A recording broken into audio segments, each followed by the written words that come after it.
Este fue el segundo libro de Murakami que he leído, y hago análisis de este en particular porque el primero fue el de música, solo música, el cual es una transcripción de una entrevista hecha al director de orquesta Seiji Ozawa, y a excepción de una que otra idea suelta, no puedo hacer un análisis como tal. Yo este libro lo compré por la portada y la primera parte del título. Cuando lo compré pensé que se trataría de una historia de un padre con su hija viajando de un país a otro en busca de una nueva vida, hasta que leí la sinopsis y descubrí que pues no era así. La historia es simple, nos habla acerca de Hajime y de su vida amorosa a lo largo de su vida. Durante el libro nos cuenta acerca de muchas relaciones que tiene él, pero las tres más importantes son la de Shinamoto, la cual es su primer amor y amiga de la infancia, Izumi, su primera novia, y Yukiko, su esposa y madre de sus dos hijas. En el Japón de hace varias décadas era bastante raro que hubiese hijos únicos. Lo más común era que fueran 2, 3, 4 o que directamente no hubiera hijos en un matrimonio, por lo cual a los hijos únicos se les tachaba de raritos. Hajime era hijo único, por lo cual se sentía solo y no tenía casi amigos hasta que conoció a Shinamoto, la cual también era hija única. Esto formó una especie de conexión entre los dos. Shinamoto tenía una cojera en una de sus piernas, lo cual no le permitía hacer actividad física. Entonces se la pasaba leyendo o escuchando música en uno de los tocadiscos que tenía su papá. Hajime era también muy fan de ambas actividades, por lo cual se la pasaba varias tardes en la casa de Shinamoto escuchando con ella en el tocadisco de su papá. Una de estas tardes, mientras escuchaban música, específicamente a Nat King Cole, escucharon la canción Sound of the Border, cuya traducción literal es Al sur de la frontera, la primera parte del título del libro. Ahora, he de aclarar que en sí esto no significa nada. O sea, sí, significa algo, representa la frontera entre México y Estados Unidos, pero dentro del contexto del libro hay otro significado al que yo mismo le puedo atribuir, y este se relaciona con la otra parte del libro, Al oeste del sol, que proviene de una llamada histeria siberina, donde los campesinos que pasaban sus tardes rutinarias de trabajo y un día de repente sufren de un cambio. Algo dentro de ellos muere y empiezan a vagar sin rumbo al oeste, hacia donde se oculta el sol, lo cual yo puedo interpretarlo de la siguiente forma. Al oeste del sol se refiere a un cambio, un momento propio de la vida en que un suceso ocurre lo suficientemente relevante como para hacer que empieces un camino en el que al final mueras o renazcas, simbológicamente, como alguien nuevo. Y al sur de la frontera es lo contrario, es huir del cambio y quedarse en un mismo lugar sin querer que nada cambiase, ya sea por miedo o comodidad, en representación a las tardes que pasaba Hajime en la casa de Shinamoto escuchando música. Un ejemplo de esto lo podemos ver con Izumi, la primera novia de Hajime, la cual es engañada por este mismo con su prima, debido a que ella todavía no se sentía lista pues para hacer el acto, a lo que Hajime en primera instancia respeta y ve de manera normal, pero luego de meses la engaña con su prima, con la que lleva a cabo el acto. Hajime se lo cuenta todo y como es obvio, ella lo terminó y se enojó bastante con él. Hajime quería decir sus razones, pero evidentemente Izumi no las quería escuchar. Aún habiendo pasado muchos años hasta llegar a la edad adulta, Izumi no lo pudo superar, cambiando completamente y volviéndose alguien prácticamente sin apatía y carente de emociones, al sur de la frontera. Por otro lado, Hajime, a lo largo del libro, siempre fue de un lugar a otro, pensando que cuando lo hacía, se volvía otra persona. Él empezó a sentirse atrapado en su trabajo, día tras día haciendo lo mismo, hasta que hizo un viaje, donde conoció a Yukiko, su esposa y futura madre de sus dos hijas, donde conseguiría un nuevo trabajo y abriría posteriormente 2 bares de música muy exitosos, al oeste del sol. Bueno, o sea, esto no es el nombre de los bares, o sea, el nombre de los bares es otro. No me acuerdo cuál es el nombre, pero a ver, ustedes me entienden a lo que me refiero, ¿no? Tuvo 2 hijas con Yukiko. Se llevaba bien con su suegro, tenía una casa y autos bonitos y su vida era envidiable por muchísima gente. Y un día encontró a Shinamoto.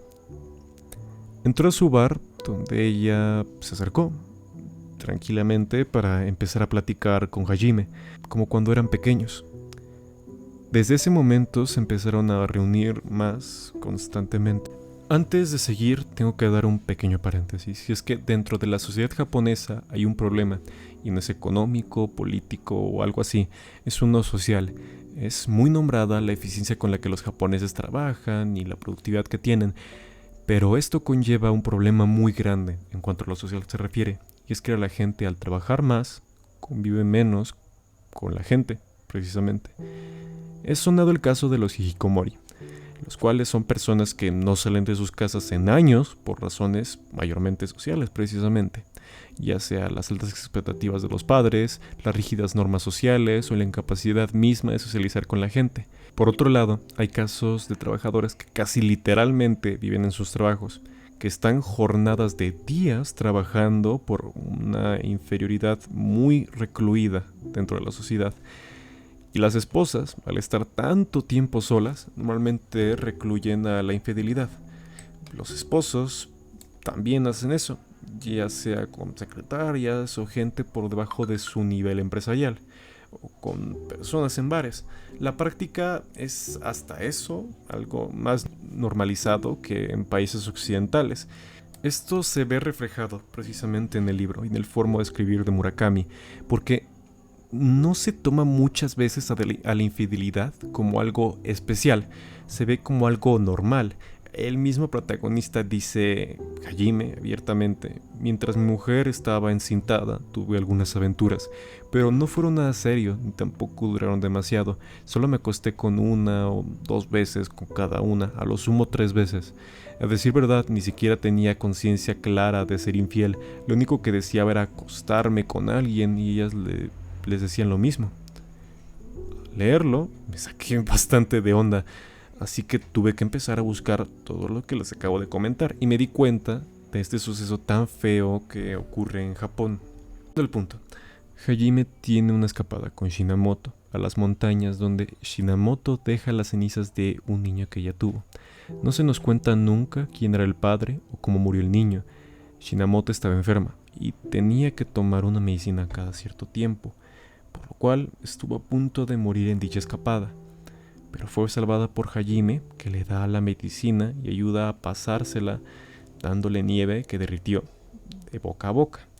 Al volver Hajime pensaba en irse con Shinamoto, así que una noche en la que se volvieron a juntar y ella le regala el disco de Nat King Cole de cuando eran niños, decidió en escaparse por fin.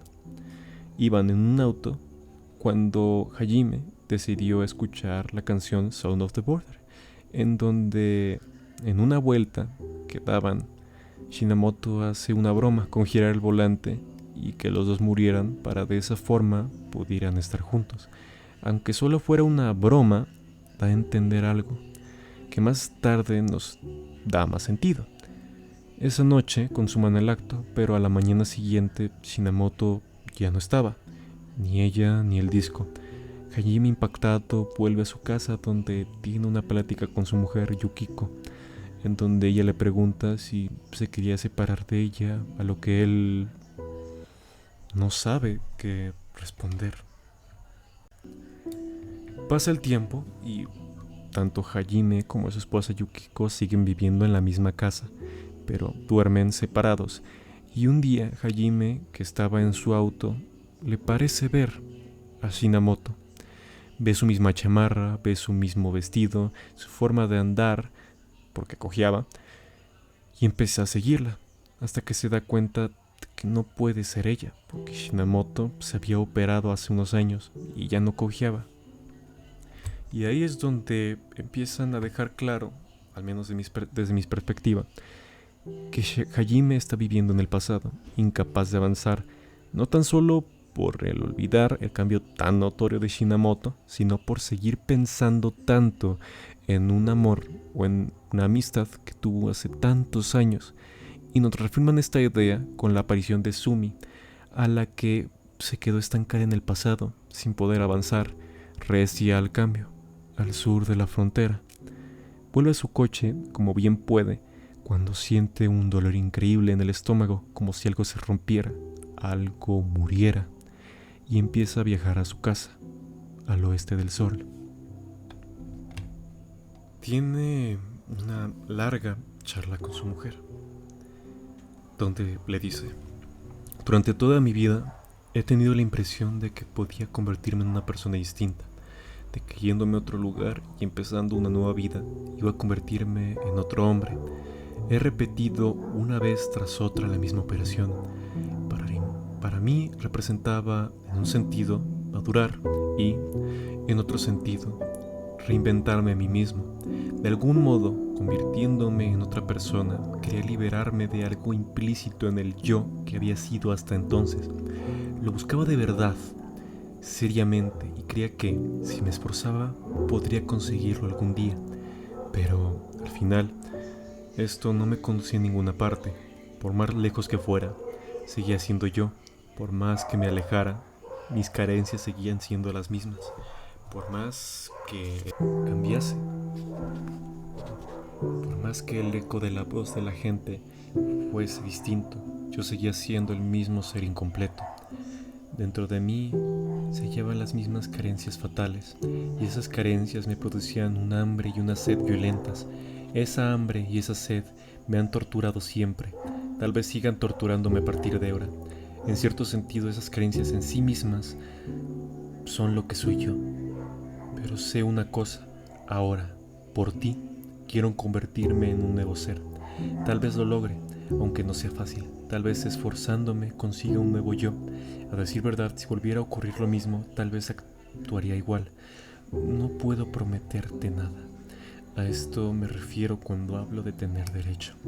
No consigo estar seguro de poder vencer esa fuerza. Este fragmento nos deja en claro que Hajime está verdaderamente consciente y hasta cierto punto arrepentido de lo que ha hecho a lo largo de su vida, y que intentará cambiar lo máximo posible, pero que no sabe si puede hacerlo. Ese mismo cambio del que les estaba hablando. Al final su mujer se queda con él, y a la mañana siguiente, antes de despertar a sus hijas, siente un cansancio enorme en el cuerpo, como si fuese a morir, pero su esposa le agarra el hombro para apoyarlo, y así termina el libro. El cambio brusco que experimenta una persona ante un suceso o serie de sucesos en el cual experimenta un punto clímax de quiebre al oeste del sol puede generar un renacimiento o muerte, hablando de manera figurada. Conlleva esfuerzo, muchísimo esfuerzo, el cual mucha gente no es capaz de soportar, por lo cual se recluyen en el pasado, en aquello que les provocó dicho quiebre y les impide avanzar, recluyendo en sí mismos sin la posibilidad de salir al sur de la frontera.